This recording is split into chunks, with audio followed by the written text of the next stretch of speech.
Good evening, ladies and gentlemen. Is Prime Minister Narendra Modi afraid of US President Donald Trump? Or is it the opposition who, after the wholesale failure of their attempts to tarnish the centre's image, is afraid of Modi Sarkar's growing report card? Why am I asking this question today? Because why else would the opposition, led by Rahul Gandhi, dust off and reuse their already dug ammunition against Prime Minister Modi? From vote chori to dead economy to Narendra surrender, every single barb has missed its target by a mile. And yet the India bloc keeps firing blanks. The latest ammunition that Congress and company is using also has an old supplier, US President Donald Trump.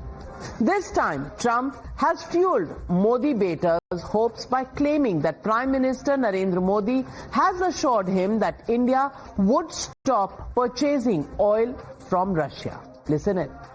Yeah, sure. He's a friend of mine. We have a great relationship. He just said that 2 days ago, as you know. We have a great relationship. No, we were not happy with him buying oil from Russia, because that lets Russia continue on with this ridiculous war where they've lost 1.5 million people. My friend has been there now for a long time, and he's assured me there will be no oil purchased from Russia. I don't know, maybe that's a breaking story. Can I say that? Would you say? There will be no oil. He's not buying his oil from Russia. It started. You know, he can't do it immediately. It's a little bit of a process, but the process is going to be over with soon. By now, it's crystal clear that when Donald Trump speaks, his sole priority is self-interest. He may call Prime Minister Modi my very good friend, a great man, and repeatedly profess his love for him. But let's be honest, Trump's loyalty begins and ends with Trump. But where does the opposition's loyalty really lie? Their track record makes it clear. They'll buy into any narrative, no matter how fact-free, as long as it helps them target Prime Minister Modi. Just look at today's commentary. Team Rahul has already declared that Prime Minister Modi is afraid of Trump, has betrayed India's interests, outsourced key decisions to America, and surrendered completely to the US of A. प्रधानमंत्री को घोषणा करना चाहिए अगर ये निर्णय लिया गया है। राष्ट्रपति ट्रम्प वॉशिंगटन में बैठ कर ये घोषणा कर रहे हैं। ये 56 इंच की छाती कहां गई? प्रधानमंत्री तो तारीफ ही तारीफ कर रहे हैं, ट्वीट करते रहते हैं, तारीफ करते रहते हैं, और यहां से तारीफ, वहां से टैरिफ। कंप्लीट सरेंडर क्यों है मोदी जी का?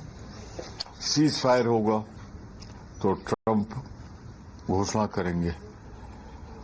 आज तक मोदी जी ने खुद खंडन नहीं किया कि ट्रम्प ने जो बयान दिया है वो गलत है। मोदी जी की ऐसी कौन सी कमजोर नस है जो उसने दबा रखी? अभी तो हमारी विदेश नीति तो कोई नीति है ही नहीं।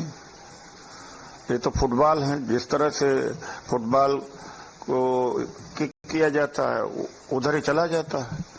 जब चाइना पीटता है तो अमेरिका में जाते हैं, अमेरिका पीटता है तो चाइना की तरफ जाते हैं।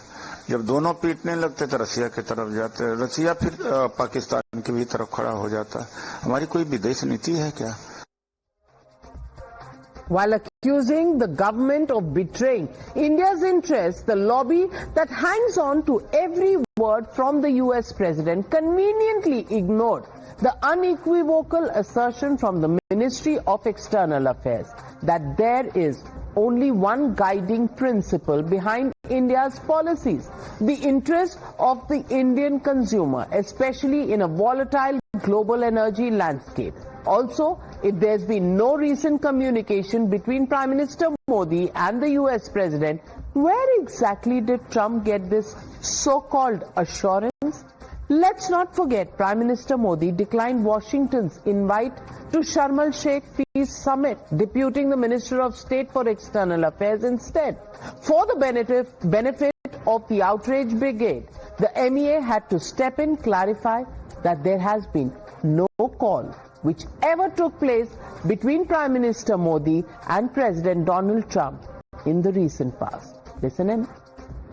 On the question of whether there was a conversation or a telephone call between Prime Minister Modi and President Trump, I am not aware of any conversation yesterday between the two leaders. The policy of the Indian government, first of all, reflects the interests of the Indian people, the interests of national economy, and those goals do not contradict the Russia-India relations. Even Russia acknowledges the Modi government's uncompromising India First policy. But the Congress, it refuses to see what the world already does. Maybe that's because while it's busy stoking fires over oil trade, it's also scrambling to douse flames in its own backyard. After the blockbuster failure of its political pitches, the party can't even hold its own house together. In Bihar, ticket distribution has turned into a full-blown street fight. From Patna airport to the Congress headquarters, all one can see is confrontation, chaos and sheer confusion. Well, a little bit of violence. Karyakartas actually beating up netas and vice versa. Meanwhile, the NDA stands steady and unfazed. The BJP and JDU already announcing their full list of candidates, moving ahead with clarity and conviction. And at the helm, Prime Minister Modi, confident in his vision and policies, is sending out a message not just to India but to the world. The 21st century belongs to 1.4 billion Indians. इस तेज गति को देख करके मैं कह सकता हूं कि 2047 में आजादी के जब 100 साल होंगे, विकसित भारत होके रहेगा। लेकिन मैं विश्वास से कहता हूं कि 21वीं सदी हिंदुस्तान की सदी होने वाली है। 21वीं सदी 140 करोड़ हिंदुस्तानियों की सदी होने वाली है। And that, ladies and gentlemen, brings me to the Motorola legitimate question on the Newshour tonight. Anti-Modi pitches fall flat. Fact-free criticism, opposition's only trump card? That's the question, and that's the debate on the other side. You're watching the News Hour at 9, debate number 1 on Times Now, Super Prime Time. Joining the debate tonight, Smita Prakash, editor ANI, Dr. Anand Ranganathan, author, scientist, Deepak Reddy, national spokesperson of the TDP. Also joining me is Dr. Ashutosh Verma, national spokesperson of the Samajwadi Party, advocate Anmol Panwar, spokesperson of the Aam Aadmi Party. But my first question goes to Congress supporter Tehseen Poonawala with me in the studio. And Tehseen Poonawala, fact-free confrontation. You know, kudos to the Congress for this continued run that you have. Do you realize the coincidence that the only people on one side are Trump, Pakistan, Shahbaz Sharif and Munir, and the Congress party? Really great company that you find yourself in, because you believe every single word stated by Mr. Trump.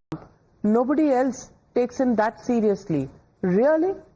Tehseen? Desperation? Thank you, Navika, for having me on the show. Happy Diwali to you, to all the Times Now viewers and all my fellow panelists in advance.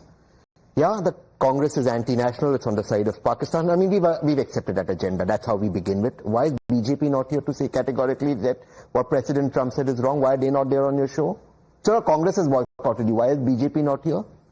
Because the BJP does not want to make a statement. Even the statement by the Ministry of External Affairs, and I'm a supporter of the Prime Minister when it came to Operation Sindoor, was a whataboutery, exactly like Samrat Chaudhary's statement on what year did he pass his metric. Look, our self-interest comes first. And I have stood by the Prime Minister. And fine, if the Prime Minister thinks that, or the MEA thinks it does not want to answer, just say we will put our interest first. Going about whataboutery, the question is, will you buy US or Russian oil or no? You say we are talking about buying US oil. Is that an answer? Is that an answer? And this business, should we the citizens of India not know what is happening? Why is it every time we the people want an answer? Ultimately, this is our country. The Prime Minister is meant to serve us, we the people, and he is answerable to us. Give us an answer, yes or no. Or he shouldn't have raked up the issue and given a statement that was so lopsided and so rounded around. Just say we will do what is in our self-interest, and you would have ended it there. Your answer is, where is the lack of clarity? Where is the lack of clarity? The MEA state. 1 minute. 1 minute. So we will not reduce. Is that what you're saying officially? Can I? Sure, ma'am. Or will you heckle me? No, I will in my own studio? Never do. So what have we not said clearly? The statement. 1 minute. The statement says there has been no let up in oil purchases. We are buying as per the requirement. We will buy from where the prices are fine. There has been no phone call between the Prime Minister and President Trump.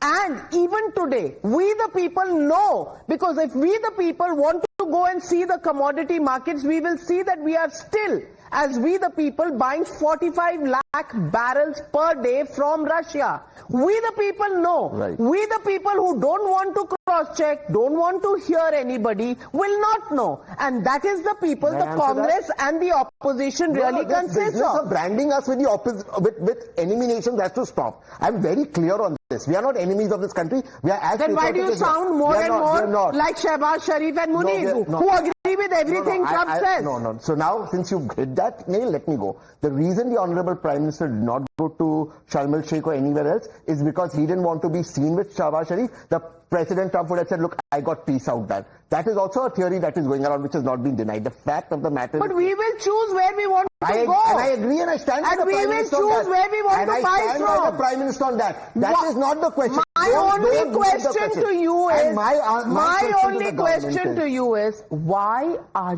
you just such eager schoolboys to agree to everything We are not agreeing. Again, you are putting words in our mouth. Let me rephrase it. The US President has made a statement that he's got a categorical commitment from India to reduce oil imports. This will obviously happen after Jan because orders are placed 3 months in advance. The question is yes or no. The question isn't we'll increase our oil from US and we're talking to US. That's the question. And BJP not here shows it. Modi has given up. I gave up. You please explain to Tehseen Poonawala. Good evening, Navika, and good evening to my fellow panelists. You know, we've all done it before. Back in college, you remember, Navika, we've all written letters in blood. And, you know, some have written it, some have received it. Tehseen has written it. You might have received it. You know, I have not been the unlucky one writing it. I don't go in for the gory type of things. And I haven't done this. Well, you been hanging with Anand? If you believe in Trump, I believe in everything, Tehseen. Well, you've been hanging with Fact of the matter is, let's get back to this. Trump is one night away from writing a letter to Modi in his blood. He is actually behaving like a spurned lover. His puny cranium is not able to comprehend why, when the EU and most of Latin America has succumbed to his bullying. Why is Modi standing up to him? Modi's foreign policy maneuvers, Navika, in the couple of months last have been spectacular, to say the least. He has, in continuing to buy Russian oil, now totaling 40% of our total imports, not only exposed Trump's hypocrisy of imposing extra 25% tariffs selectively of India, even as the EU and the US continue to buy more Russian energy, by going to Beijing, standing with Xi, Modi has shown Trump his place. We are as independent as we have ever been. Whether Congress believes this or not, I don't care. Number two, more than Trump, the problem is the opposition leaders who are using him to get at Modi. Rahul Gandhi, for example. First, the dead economy concurrence, when India is the fastest growing large economy, posting highest ever forex, exports, PMI, GST collection, Sensex. And then Stalin, concurring that Indian elites were profiteering from Russian oil. Not only is this strategy of opening the gate from the inside shameful, this could not be further from the truth. Let me explain very briefly. Number one, did you know that Tamil Nadu's Chennai Petroleum Corporation Limited has been refining 80,000 barrels per day of Russian oil over the past 2 years, and then distributing half of it, 40,000 barrels per day, locally inside Tamil Nadu? So those profiting from this are not elites, but ordinary Tamilians. Additionally, Tamil Nadu government has imposed upwards of 15% levy on fuel that goes into the state's coffers. So who's profiting from Russian selling oil to the tune of 7,000 crores? Stalin's government. Two, the Indian government has directly earned upwards of $3 billion from Reliance as windfall for exporting refined Russian oil. The people who have profited from this are not elites, Navika, but ordinary Indians. Finally, three, India has saved $26 billion over the past 3 years by choosing Russian oil over Saudi oil. Not just because of discounted Russian oil, but also because increasing our procurement of it has lowered oil prices in general, saving us money for the rest of our oil procurement. Without that, our inflation would have risen cumulatively by 1.47% beyond its actual level in those years, helping the poor and the disadvantaged, not the elite. So please, Tehseen and Congress, get your facts right. That's Modi has not succumbed. Anand, the problem with you is... You have surrendered. No, Anand, I'll tell you the problem with you is, on a teleprompter you come fixed with something, you have to say, I never used any of that, the elite have surrendered. At least hear what I'm saying. Stalin has said, bhai, so you have to respond to me. No. You have to respond to me.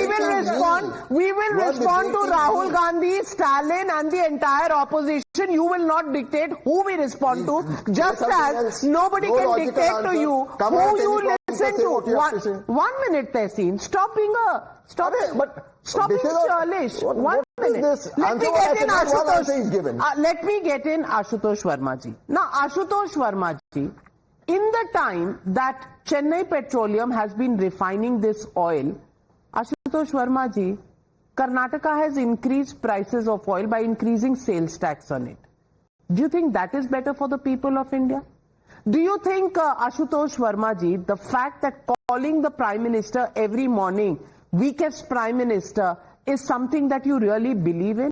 Or is this just to distract attention away from the failures of the opposition to get itself together and begin to challenge him where it matters most, which is on the political battlefield? वो हो नहीं रहा. Trump कह रहे हैं वो मान लेंगे, एमईए कह रहा है वो नहीं मानेंगे. इसमें लॉजिक क्या है मेरी समझ में नहीं आता. Thank you, Navika ji. So what Tamil Nadu is doing and what Congress is doing, I am not going to explain. But as far as India Alliance, I can say that India Alliance is quite united, and it is united even in Bihar also. As your opening statement was totally just opposite what is happening on the ground.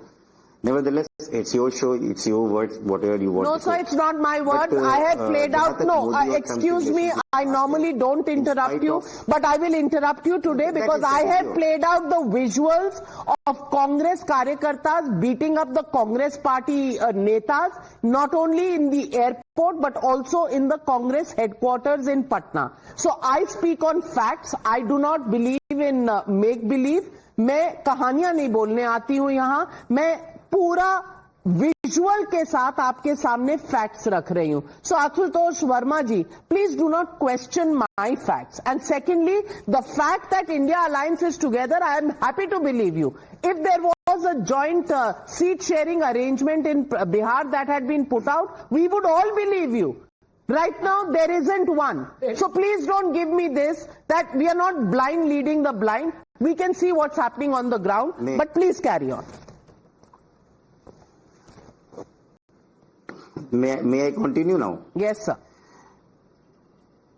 So, fine, it's okay. But you haven't shown what Nitish Kumar ji has fielded candidate on the LJP seats, how 7 candidates has been given symbol without prior consenting. You haven't shown any description about that. You haven't shown why the press conference between the NDA has been cancelled. You haven't shown why Nitish Kumar ji has just hold all the symbols yesterday night. So these are the things which has been subsided by you, and what is happening in India Alliance has been exposed by you, and this is a total way what you start your show. But I am not going in that matter. I am coming to question which you have asked about the Modis and the Trump, what is Congress is doing. Look, accusing a Prime Minister of India is not our choice. I think we should be on behind of every right decision which has been taken by the Indian government, and we already said that we are behind the Indian government in all the international premises. But what is happening in the last 2 or 3 months, repeatedly, in spite of doing our high class diplomacy by foreign ministers and Indian government, after doing in Howdy Modi and Namaste Trump, what we are getting right now? We are getting 25 plus 25% tariff by the Trump, and now we are getting a high cost of tariff on our exports which are coming to US. What we are getting now yesterday they have also sanctioned that, they have also said that Modi has promised me they will not further purchase the oil from the Russia. And the first 8 months 2025 we have gone a decremental of about 10% loss of importing oil from the Russia. This from first 2025 quarter, it is 1.6 million barrels per day, which is about 10% less than 2024. So there may be another reasons, but I don't know. The things are coinciding right now. After Operation Sindoor, we have sent a lot of delegation across the globe, but what we get, none of the country has taken the name of Pakistan, and none of country has supporting us on FATF blacklisting. So what is this? Asif Muni is taking dinner and dinner in Oval Office. They are repeatedly saying that I have the person who stopped the war between India and Pakistan, but never Prime Minister had guts to accuse or to counter Donald Trump that you don't say like this, because it is violating the Shimla Agreement of 1972 between India and Pakistan. So these are the questions which has to be answered, whether by Bharatiya Janata Party, whether by Indian government, whether by MEA. But none is giving the answer. Okay. We are discussing. All right, fair point. So I'll go straight across to Smita Prakash. But before I do that, I will just put the record straight. Ashutosh Verma ji, आपने मेरे shows नहीं देखे होंगे, पर नीतीश कुमार, उनके घर के सामने जो धरना हुआ था, उनके सांसद जिन्होंने रेजिग्नेशन दिया था, ये पिछले कुछ दिनों की खबरें हैं. इस चैनल पर, टाइम्स नाउ नवभारत पर धड़ल्ले से चली है. मैंने डिबेट भी की है. आपने रोज देखना नहीं है अगर चैनल, तो कम से कम हम पर इल्जाम मत लगाया करिए. मैं न्यूज और फैक्ट्स पर चलती हूँ, 35 साल से चल रही हूँ, and I have always put those facts out. When you point a finger, I will respond. बोलने नहीं देंगी तो देयर इज नो कंसेंट. आपने बिना फैक्ट्स चेक किए बहुत कुछ कहा मुझे और चैनल को. मैं रिकॉर्ड स्ट्रेट कर रही हूँ. Okay, what is your point? नहीं, क्यों नहीं, आप अपना स्टेटमेंट देख लीजिए. आपने जिस तरीके से अपना ओपनिंग स्टेटमेंट दिया कि इंडिया अलायंस फ्रेश हो गया है, आपने एनडीए के लिए कुछ नहीं बोला. बट आप अपने स्टेटमेंट देखिए. आशुतोष वर्मा जी, I do daily news, sir. I do daily news. Yesterday, when the NDA happened, I did that today. This is overnight information which was put out today. Now, Ashutosh Verma ji, please allow me to do my journalism the way I know how to do it. नहीं तो मैं doctor और politician बन जाती हूँ, आप journalist बन जाइए और आप शो किया करिए. But Smita Prakash, questions raised by Ashutosh Verma ji, please respond.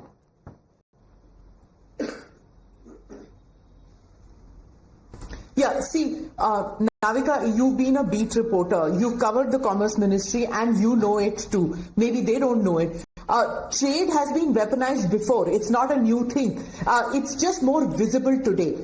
Global economics has always been something which is transactional. And now, unfortunately, the foreign policies of countries have also become completely transactional. And India has made clear, as you saw in the statement which you ran, that stable energy prices one and securing supplies. That is what is determining India's decision. Now, why is India not abrasively or rudely, what Tehseen has just tweeted, that why not call Trump a liar? And I mean, the Congress party or Ashutosh ji or Tehseen would want that India should be calling Trump a liar, calling out his bluff. But India has adopted what is called a path of strategic restraint towards the Trump administration rather than being confrontational. And the entire world knows that India has been provoked so much in the past 48 hours. We are probably justified in being confrontational. But the foreign ministry's way, Indian foreign ministry's way, is to avoid escalation. And that avoiding of escalation is necessary. Why? Because it preserves the kind of flexibility that we need to manage relations with the superpower in this world. We are under pressure. The opposition back home doesn't realize this, or probably realizes it but doesn't want to do it, that we need to do this because it signals that the world sees it, that the restraint that we are practicing today is something which is showing self-confidence but caution at the same time.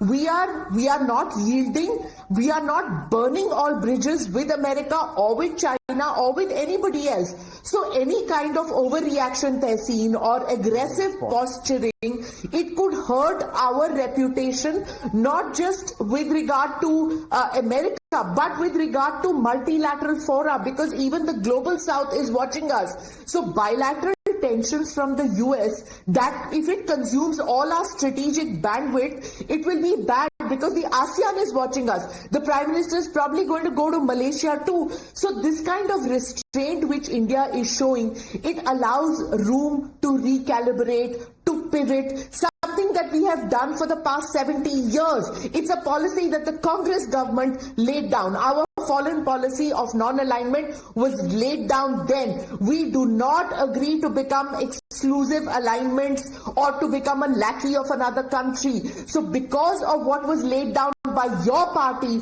that is what is continuing today. So, you know, instead of appreciating that we are engaging and deepening our relationship with the US, but keeping a flexible foreign policy posture, it will not be a client state. India will not be a client state. Is something that your party laid down years ago, which is continuing even today. Well, and that's the way to go in diplomacy.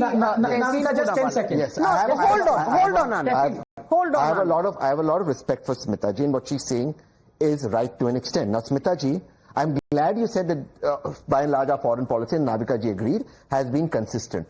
But on your shows, Navika ji, and you can remove all old videos, the BJP spokesperson sitting there would say, first time in India's history, first time hum Russia se bhi dost hai, America se bhi dost hai, ye hai Modi ki niti, aaj aaye ne wo log.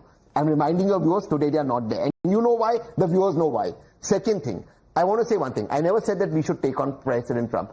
I think if the MEA chose to respond, the response could have been, we will act in our self-interest, period. This response that they've given, ma'am, is so jalebi-like, and if everything we are talking about buying US. Well, I think the statement does exactly that. Says India will do what it has to follow a stable energy policy, a stable energy price for our... That is the third paragraph. Please read the first two before you go to the third. This is your problem, Tehseen Poonavala. But the BJP may not be here. Deepak Reddy ji is here. Alliance partner, NDA. The man who's got the biggest, whose party has got the biggest investment into India by an American company in just the last 2 days.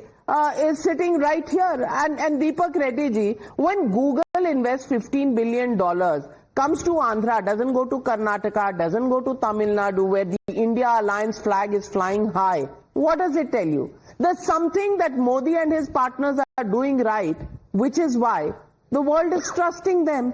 Why are they trying to shake that trust, is a question I'm asking.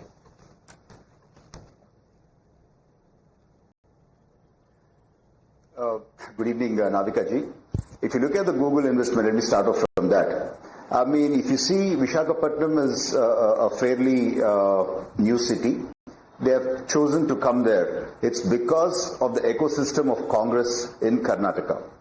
So, if you see what has happened in the last couple of years, wherever the election takes place in India, the Congress government of Karnataka is bleeding that state and using the funds for funding the elections in other parts of the country. And now they have become so reckless that if anyone has any issue, they don't even bother to respond, because the CM's chair is like a game of chair now. I mean, you don't know who's going to be there. There's a lot of instability. But I don't want to get into politics. Here, what is to be appreciated is the vision of the Prime Minister, 2047 Vikasit Bharat, and the vision of our Chief Minister, 2047 Swarnandhra. So we are working with a plan, and the largest FDI has come in, and we are very happy. This is how focused the government is. And we are coming out with policies which are specific to each sector, and nurturing the companies which are coming. Lokesh ji has clearly said, not just coming in as an investor into our state, give us a list of all your ancillaries. We will talk to them and we'll build an ecosystem around your plant. And every company which is coming in, we are giving a nodal officer. So that they won't have any trouble with the government. And this is the level we are supporting the industry. Like I am the chairman of employment related corporation. And Lokesh ji has said no company in Andhra Pradesh should have any problem as far as skilled manpower is concerned. Hence, you go to them and ask them what kind of a skilled manpower they require. So I called all the 36 skill sector councils of India and asked them what is the job role, for each job role, what is the skill you want? And they were shocked. They said, you are the only state in India who is asking what we require and then, planning your programs around that. So this is the level of commitment and sincerity we have towards the state and towards the people, which of course the Congress government in Karnataka doesn't have. And that is why I think the people of Karnataka have realized that it's time they get in a double engine sarkar in Karnataka also. And Lokesh ji has clearly announced that not just a double engine sarkar in Andhra Pradesh. Double engine hai. Deepak Reddy ji, there is a double engine sarkar in Karnataka. And there is Siddaramaiah and there is DKS. Only they are going in different directions. That is the problem. Thoda engine do hai, train ek hai. Piche. That is the double engine sarkar. There are two engines, sir, there in Karnataka. The game of the chain is going on. Absolutely, and who's pulling the chain, I don't know. But I'm coming to you, Anand. Yeah. Anmol Pawar, I want to ask Navika you. Ji, one. Okay, okay, Deepak Reddy ji. On Trump.